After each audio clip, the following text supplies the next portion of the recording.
আজকে আমরা 2025 সাল আসা উপলক্ষে এমএসসি সেন্টারে আসলে অনেকটা একটা পারিবারিক আবহেই হচ্ছে একসাথে হয়েছি। এমএসসি সেন্টারের পথ চলার প্রায় 1 বছর হতে চললো আজকে এই 2025 সালে।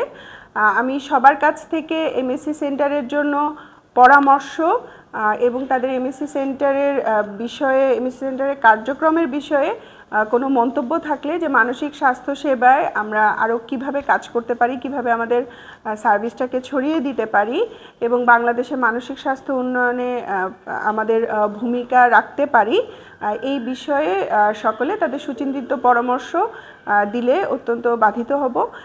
এবং আমি খুবই খুশি, খুবই কৃতজ্ঞ যারা তাদের খুব মূল্যবান সময়গুলো একসাথে, মূল্যবান সময়ের ভিতর থেকে এমএসসি সেন্টারে এসে আমাদের আজকের এই অনুষ্ঠানটিকে আজকে সফল করেছেন। অনেক ধন্যবাদ।